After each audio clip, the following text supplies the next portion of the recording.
ಹೊಸೊಂದು different title ಇವತ್ತು ಮೂರ್ತಾಗಿದೆ. ನಿಮ್ಮ ಪಾತ್ರ ಏನಿದೆ ಸರ್ ಇದರಲ್ಲಿ? ಆ್ಯಕ್ಚುಲಿ ಪಾತ್ರ ರಿವೀಲ್ ಮಾಡಿಬಿಟ್ರೆ ಗೊತ್ತಾಗ್ಬಿಡುತ್ತೆ. ಒಂದು ಸಸ್ಪೆನ್ಸ್ ಆಗಿದೆ. ಡೈರೆಕ್ಟ್ರು ನಮ್ಮ ಸ್ನೇಹಿತರೆ ಜಗದೀಶ್ ಕೊಪ್ಪ. ಎಲ್ಲೂ ಬಿಟ್ಕೊಡ್ಬಿಡಿ ಜಿ, ಹಿಂಗಿದೆ ತುಂಬ ಇಂಪಾರ್ಟೆಂಟು ಅಂದ್ಬಿಟ್ಟು. ಬಟ್ ಕ್ಯೂರಿಯಾಸಿಟಿ ಪಾತ್ರ. ಆಮೇಲೆ ನಾನು ಈ ರೀತಿ ಪಾತ್ರ ಮಾಡಿಲ್ಲ ನನ್ನ ಇದರಲ್ಲಿ. ನಾನು ರೆಗ್ಯುಲರ್ ಮಾಡ್ಕೊಂಡು ಬರ್ತಿರೋದ್ರಲ್ಲಿ ಮಜವಾಗಿದೆ. ಒಂದು ಕ್ಯೂರಿಯಾಸಿಟಿ ಬಿಲ್ಡ್ ಆಗುತ್ತೆ ಆ ಪಾತ್ರದಲ್ಲಿ. ಎಲ್ಲ ಔಟ್ಡೋರ್ ಪ್ಲ್ಯಾನ್ ಮಾಡಿದ್ದಾರೆ. ಸಕಲೇಶ್ಪುರ ಇಲ್ಲ ಅಂದರೆ ಚಿಕ್ಕಮಂಗ್ಳೂರು, ಎರಡರಲ್ಲಿ ಒಂದು ಜಾಗ ಅನ್ನೋ ಥರ. ನಿಮ್ಮನ್ನ ಪೊಲೀಸ್ ಪಾತ್ರದಲ್ಲಿ ನೋಡಿ ನೋಡಿ ಅದನ್ನೇ ಜನರು ಅಕ್ಸೆಪ್ಟ್ ಮಾಡ್ತಿದ್ದಾರೆ. ಇದೇ ರೀತಿ ಇರ್ಬೇಕು ನಾಗೇಂದ್ರ ಸರ್, ಇದೇ ರೀತಿ ಇರ್ಬೋದೇನೋ ಪಾತ್ರ ಇವ್ರದ್ದು ಅಂತ. ಈ ಪಾತ್ರದ ಬಗ್ಗೆ ನಿಮ್ದು ಇದರಲ್ಲೂ ಪೊಲೀಸ್ ಆ ಥರದ್ದೇನೋ ಇದೆ? ಟೈಟಲ್ ನೋಡಿದ್ರೆ ಸರ್ ನಿಮ್ದು ಒಂದೇನೋ ಇದರಲ್ಲೂ ಕೂಡ ಪೊಲೀಸ್ ಇರ್ಬೋದೇನೋ ಅಂತ ಅನಿಸುತ್ತೆ ನೋಡಿದಾಗ. ಯಾಕಂದರೆ ನಮಗೂ ತುಂಬ ಜನ ನಮ್ಮ ಮಾಧ್ಯಮ ಮಿತ್ರರೆಲ್ಲ ಕೇಳಿದ್ರು, ಅರ್ಸೋರೇ ಇದರಲ್ಲೂ ಪೊಲೀಸಾ ಅಂತ.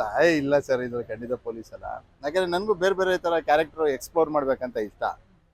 ಈಗ ಪೊಲೀಸಲ್ಲೂ ಅದರಲ್ಲೂ ವಿಭಿನ್ನ ಪಾತ್ರಗಳು ಮಾಡಿದ್ದೀನಿ. ಒಂದು ಸ್ಟ್ರಿಕ್ಟ್ ಆಫೀಸರು, ಇನ್ನೊಂದು ನೆಗೆಟಿವ್ ಶೇಡು, ಇನ್ನೊಂದು ಬೇರೆ ಥರ ಟಿಪಿಕಲ್ಲಾಗೆ ಒಂದು ರೇಕ್ಸ್.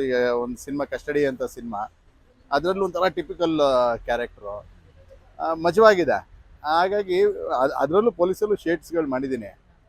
ಬಟ್ ಪೊಲೀಸು ಬಿಟ್ಟು ಇನ್ನೂ ಬೇರೆ ಒಂದು ಎಕ್ಸ್ಪ್ಲೋರ್ ಮಾಡಬೇಕಿತ್ತು. ಈ ಚಿತ್ರದಲ್ಲಿ ನಮ್ಮ ಸ್ನೇಹಿತರೆ ಒಂದು ಅವಕಾಶ ಕೊಟ್ಟರು, ಜಗದೀಶ್ ಕೊಪ್ಪ ಅವರು. ಭಾಳ ಚೆನ್ನಾಗಿ ಇದೆ ಕ್ಯಾರೆಕ್ಟ್ರು. ಅವತ್ತು ಹೇಳಿದ್ರು ಬನ್ನಿ ಜಿ ಅಂದ್ಬಿಟ್ಟು ರಾಮಂದ್ರ ಹತ್ರ ಒಂದು ಟೀ ಕುಡಿತಾ, ಟೀ ಕೊಟ್ಟು ನಮ್ಮ ಕಾರಲ್ಲೇ ನೀಟಾಗಿ ಬ್ರೀಫ್ ಮಾಡಿದ್ರು ಕ್ಯಾರೆಕ್ಟರೈಸೇಷನ್. ಚೆನ್ನಾಗಿದೆ, ಮಜವಾಗಿದೆ. ಇನ್ನೊಂದು ಸರ್, ನಿಮ್ಮ ಆತ್ಮೀಯ ಗೆಳೆಯರು ಕೂಡ ಮೊನ್ನೆ ಗಿರಿ ದಿನೇಶ್ ಅವರು ಹೌದು. ನಿಮ್ಮ ಜೊತೆ ಏನಾದರೂ ಕೊನೆಯದಾಗಿ ಯಾವಾಗ ಸರ್ ನೀವು ಭೇಟಿ ಆಗಿದ್ರಿ, ಏನು ಮಾತಾಡಿದ್ರಿ ಅವರು? ನನಗೆ ಒಂದು 2-3 ತಿಂಗಳಿಂದ ಭೇಟಿಯಾಗಿದ್ದ. ನವಗ್ರಹ ರಿಲೀಸ್ ಟೈಮಲ್ಲಿ ಪ್ರಮೋಷನಲ್ ಆ್ಯಕ್ಟಿವಿಟೀಸ್ ಆಗಬೇಕಿತ್ತು. ಅದಕ್ಕಿನ್ನು ಒಂಚೂರು ಒಂದು ತಿಂಗಳಿಂದ ಆಗಿತ್ತು ಪ್ರಮೋಷನಲ್ ಆ್ಯಕ್ಟಿವಿಟೀಸ್ ಮುಂಚೆ. ಆವಾಗ ಕೇಳಿದೆ, ಏನು ಹಿಂಗೆ ಸಣ್ಣ ಆಗ್ಬಿಟ್ಟಿದೆ, ಇಷ್ಟೊಂದು ಗುರ್ತೇ ಸಿಗಲಿಲ್ಲ ಆ್ಯಕ್ಚುಲಿ ಅವನು. ಯಾಕೋ ಹಿಂಗಾಗಿದೆಯಾ? ಇಲ್ಲ ಜಿ, ಟ್ರೀಟ್ಮೆಂಟ್ ತೊಗೊತಾ ಇದ್ದೀನಿ, ಟೈಫಾಯ್ಡ್ ಆಗಿತ್ತು ಅಂದ. ರಿಕವರಿ ಆಗ್ಬಿಡಪ್ಪ ಬೇಗ, ಚೆನ್ನಾಗಾಗು. ಯಾವುದೋ ನಮ್ಮ ಸರ್ಕಲ್ ಒಂದು ಸಿನಿಮಾ ಆಗ್ತಿದೆ, ಮಾಡೋಣ. ಇದು ಕೇಳ್ತಾಯಿದ್ರು ತುಂಬ ಜನ, ಈ ಥರ ಎಲ್ಲಿ ಸರ್ ಶೆಟ್ಟಿ ಅವರು ಬೇಕಿತ್ತು ಕ್ಯಾರೆಕ್ಟರ್ಗೆ ಅಂದ್ಬಿಟ್ಟು. ಸರಿ ರೆಡಿ ಆಗಿಬಿಡಿ ಅಂದೆ. ಇನ್ನೂ ಒಂದೂವರೆ ತಿಂಗಳಾಗತ್ತೆ, ಅಷ್ಟೊತ್ತಿಗೆ ರೆಡಿ ಆಗು ಅಂದೆ. ಆಮೇಲೆ ಪ್ರಮೋಷನಲ್ ಆ್ಯಕ್ಟಿವಿಟೀಸ್ಗೂ ಬರಲಿಲ್ಲ. ದಿನಕರ್ ಫೋನ್ ಮಾಡಿದಾಗ ಆಯಿತು ಬರ್ತೀನಿ ಜಿ ಅಂತ ಹೇಳಿದ್ದ. ಆಮೇಲೆ ನನಗೆ ಇಲ್ಲ ಜಿ ಬರೋಕ್ಕಾಗಲ್ಲ, ತುಂಬ ಸುಸ್ತಾಗ್ತಿದೆ, ಆಮೇಲೆ ವೀಕು ಇದ್ದೀನಿ. ಆಮೇಲೆ ನೋಡಿದವರು ಇದೇ ನಿಮ್ಗೆ ಸಣ್ಣ ಆಗ್ಬಿಟ್ಟಿದ್ದೀರಾ, ಅದಕ್ಕೊಂದು ಏನು ಎತ್ತ ಅಂತ ಕೇಳ್ತಾರೆ, ಹೇಳ್ಬಿಡಿ ಜಿ ದಿನಕರ್ಗೆ ಅಂತ. ಆಮೇಲೆ ದಿನಕರ್ಗೆ ಹೇಳಿದೆ, ಮಗ ಇಲ್ಲ ಕಣ ಬರೋಕ್ಕಾಗಲ್ವಂತೆ, ಪಾಪ ಹುಷಾರಿಲ್ಲ ಅಂತ. ಅದಾಗಿ ನೋಡಿ ಒಂದು 2-3 ತಿಂಗಳು ಹಿಂಗಾಯಿತು. ಇನ್ನೊಂದು ಸರ್ ಏನಂದರೆ, ತುಂಬ ಉಹಪ ಓಡಾಡ್ತಿರೋದೇನು ಅವಕಾಶಗಳು ಇರಲಿಲ್ಲ, ಈ ಕಾರಣದಿಂದ ತುಂಬ ಮನ ನೊಂದಿದ್ರು ಅಂತ ಈ ಥರದ್ದೆಲ್ಲ ಮಾತು ಬರ್ತಿದ್ರು. ಏನು ಇರ್ಬೋದೇನೋ, ಅವಕಾಶ ಅಂತೂ ಇರಲಿಲ್ಲ, ಅದೂ ಒಂದು ಕಾರಣ ಇರಬಹುದು. ಯಾಕಂದರೆ ನಮ್ಮ ಇಂಡಸ್ಟ್ರೀಲಿ ಒಂದು ಭಾಳಷ್ಟು ನತದೃಷ್ಟ ಕಲಾವಿದರಿದ್ದಾರೆ. ಅಭಿನಯ ಬರುತ್ತೆ, ಚೆನ್ನಾಗಿ ನಟನೆ ಮಾಡ್ತಾರೆ, ಅಂಥವ್ರನ್ನ ಕೆಲವರು ಅವಕಾಶ. ಆಮೇಲೆ ಇನ್ನೊಂದು ಸ್ವಾಭಿಮಾನಿ ಜಾಸ್ತಿ. ಅವನು ಎಲ್ಲೂ ಹೋಗಿ ನಂಗೊಂದು ಈ ಥರ ಅವಕಾಶ ಕೊಡಿ ಕೊಡಿ ಕೊಡಿ ಅಂತ ಕೇಳ್ತಾ ಇರಲಿಲ್ಲ. ಅದೇ ಒಂದೆಲ್ಲ ಅವ್ನಿಗೆ ಮೈನಸ್ ಆಯ್ತಾ ಅಂತ 1 ತಿಂಗಳು. ಆಮೇಲೆ ನಮ್ಮವರು ಹಂಗೆ ಇದ್ದಾರೆ ಕೆಲವರು. ಇಲ್ಲಿ ಯಾರು ಜಾಸ್ತಿ ಚಾನ್ಸ್ ಕೊಡಿ ಅಂತ ಕೇಳ್ಕೊಂಡೋಗಿ ಅದೊಂದು ಬೇರೆ ರೀತಿಯಲ್ಲಿ ಕೊಡ್ತಾರೆ. ಆಮೇಲೆ ಇನ್ನು ಕೆಲವರು ನಾವೇ ನೋಡ್ದಂಗೆ, ನಿಮಗೂ ಗೊತ್ತಿದೆ ಭಾಳಷ್ಟು, ಒಂದು ಆ್ಯಕ್ಟಿಂಗ್ದು ಒಂದು ಚೂರು ಕೆಲವು ಗಂಧಗಾಳಿ ಗೊತ್ತಿಲ್ಲದೆ ಇರೋರೆಲ್ಲ ಕೆಲವರು ಮಾಡ್ತಾ ಇರೋದ್ರಿಂದಾಗಿ ಪ್ರತಿಭೆಗಳಿಗೆ ನೋಡಿ ಗಂಟೆ ಹೊಡೀತು. ನಿಜ, ಒಳ್ಳೆ ಪ್ರತಿಭೆಗಳಿಗೆ ಅವಕಾಶ ಸಿಗದೆ ಇರೋದು ಒಂಚೂರು ಇದೆ. ಎಲ್ರಿಗೂ ಅಂತಲ್ಲ, ಪಾಪ ಕೆಲವ್ರಿಗೆ ಒಳ್ಳೊಳ್ಳೆ ಅವಕಾಶ ಸಿಕ್ಕಿದೆ. ಬಟ್ ಕೆಲವ್ರು ಈ ರೀತಿ ತುಂಬ ಇದಾಗಿರುತ್ತೆ. ಬಟ್ ಅವನ ಸ್ವಾಭಿಮಾನನೇ ಒಂದು ಎಲ್ಲೋ ಅವನಿಗೆ ಕುತ್ತು ತಂತು ಅಂತ ನನ್ನ ಅನಿಸಿಕೆ. ಮದುವೆ ಬಗ್ಗೆ ಏನಾದರೂ ನಿಮ್ಮ ಜೊತೆ ಏನಾದರೂ ಮಾತುಕತೆ ಆಡಿದ್ರೆ ಏನು ಅಂತ ಸರ್? ಇಲ್ಲ, ಮದುವೆದೇನು ಹೇಳಿ, ನಾನು ಪರ್ಸನಲ್ ಥಿಂಗ್ಸ್ ಏನು ಕೇಳ್ತಾ ಇರಲಿಲ್ಲ. ಸುಮ್ಮನೆ ಯಾವಾಗಾದರೂ ರೇಗ್ಸೋದು. ಯಾವಾಗಲೂ ಪೇ ಮದುವೆ ನೋಡು, ನಮ್ಮ ಮಕ್ಳು ಇಷ್ಟು ದೊಡ್ಡವರಾಗ್ಬಿಟ್ರೆ ನೀನು ಯಾವಾಗ ಮದುವೆ ಆಗ್ತೀಯಾ? ಏನಕ್ಕೆ ಜಿ ಮದುವೆ ಸ್ಟೇಜ್ ಆಗೈತು, ಏನಕ್ಕೆ ಜಿ ಮದುವೆ, ಆರಾಮಾಗಿರೋಣ, ಬ್ಯಾಚುಲರ್ ಆಗಿರೋದೇ ಒಂಥರ ಮಜಾ ಅಂತಿದ್ದ. ಬಟ್ ನೋಡಬೇಕು.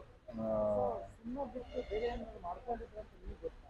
ಇಲ್ಲ ಅಂದರೆ ಮುಂಚೆ ಆರ್ಕೆಸ್ಟ್ರಾದಲ್ಲಿ ಮಿಮಿಕ್ರಿ ಅದು ಇದು ಮಾಡ್ತಿದ್ದ, ಆಮೇಲೆ ಏನೋ ಒಂದು ಬಿಸ್ನೆಸ್ ಮಾಡ್ತೀನಿ ಜಿ ಅಂತ ಹೇಳ್ತಿದ್ದ, ಬಟ್ ಏನು ಅನ್ನೋದು ಇನ್ನೂ ಕ್ಲಾರಿಟಿ ಇಲ್ಲ.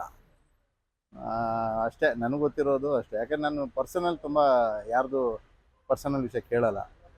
ಯಾಕಂದರೆ ಏನೋ ಒಂದು ಕೇಳಿ ಅವ್ರಿಗೇನೋ ಹರ್ಟ್ ಆಗೋದು ಆ ಥರ. ಯಾಕೆ ಈಗಿದೀವ ಎದುರುಗಡೆ ಚೆನ್ನಾಗಿದ್ದೀವ, ಚಿಲ್ಲಾಗಿರೋಣ ಅಷ್ಟೇ, ಆ ಮೂಮೆಂಟ್ನ ಎಂಜಾಯ್ ಮಾಡೋಣ ಅಷ್ಟೇ. ಪರ್ಸನಲ್ ತುಂಬ ಕೆದಕಿ ಅವ್ರಿಗೆ ಮನ್ಸಿಗೆ ಘಾಸಿ ಮಾಡೋದು ನಂಗೆ ಇಷ್ಟ ಇಲ್ಲ. ನವಗ್ರಹದಲ್ಲಿ ನಿಮ್ಮಿಬ್ರು ಜೋಡಿ ತುಂಬಾ ಮೋಡಿ ಮಾಡಿದ್ರು. ಹೌದೌದು ಅದಾದ್ಮೇಲೆ ಎಲ್ಲೂ ಕಾಣಿಸ್ಕೊಂಡಿಲ್ಲ ಈ ಜೋಡಿ. ಎಲ್ಲರೂ ಜನರು ಕೇಳ್ತಾ ಇದ್ರು, ಹೌದೌದು. ಕಾಣಿಸ್ಕೊಂಡಿರ್ಲಿಲ್ಲ. ನಿಮ್ಗೆ ಆ ಥರದ್ದು ಏನಾದ್ರು ಒಂದು ಫೀಲ್ ಇದೆಯಾ? ಮತ್ತೊಂದು ಇದೆ ಖಂಡಿತ ಇದೆ.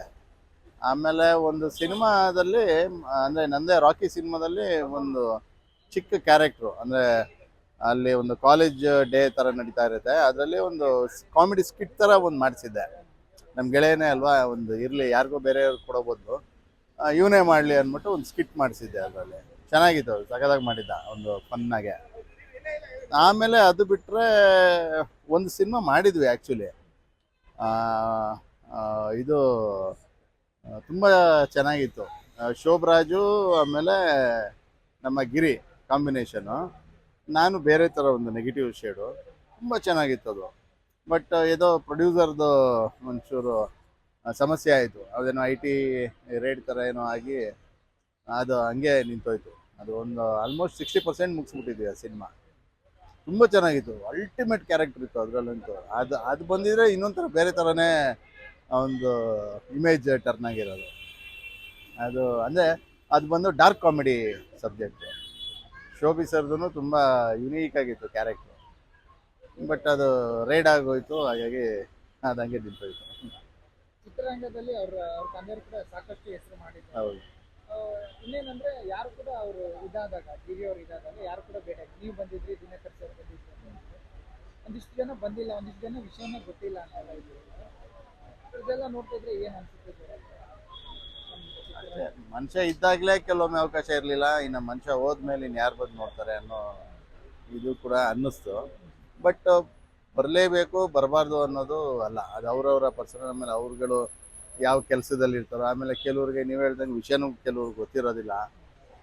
ಹಾಗಾಗಿ ನನಗೆ ವಿಷಯ ಗೊತ್ತಾದ ತಕ್ಷಣ ನಾನು ಒಂದಷ್ಟು ಮೀಡಿಯಾಗಳಿಗೆ ವಿಷಯ ತಲುಪಿಸಿ, ಆಮೇಲೆ ನಮ್ಮ ಸ್ನೇಹಿತರುಗಳಿಗೆ, ಸಿನಿಮಾದ ಸಂಬಂಧಪಟ್ಟದವ್ರು ಯಾರ್ಯಾರಿದ್ರು, ದಿನಕರ್ಗೆ ಹೇಳಿದೆ, ಆಮೇಲೆ ತರುಣ್ಗೆ ಹೇಳಿದೆ. ತರುಣ್ಗೂ ಗೊತ್ತಿತ್ತು ವಿಷಯ, ಗೊತ್ತಾಯಿತು, ಹೇಳ್ದ, ಮಗ ನನಗೂ ಗೊತ್ತಾಯಿತು ಅಂತ ಹೇಳ್ದ. ಹಾಗಾಗಿ ಅವ್ರು ಬಂದು ಹೋದ್ರೆ ಏನೋ ಗೊತ್ತಿಲ್ಲ, ಬಟ್ ನಾನು ದಿನಕರ್ಗೆ ಫೋನ್ ಮಾಡಿದಾಗ ಈ ಥರ ಬಾರೋ, ಈ ಟೈಮಿಗೆ ಹಿಂಗೆ ESI ಹತ್ರ ಬಾ, ನಾನು ಅಲ್ಲೇ ಇರ್ತೀನಿ, ಜಾಗ ಹೇಳ್ತೀನಿ ಅಂದೆ.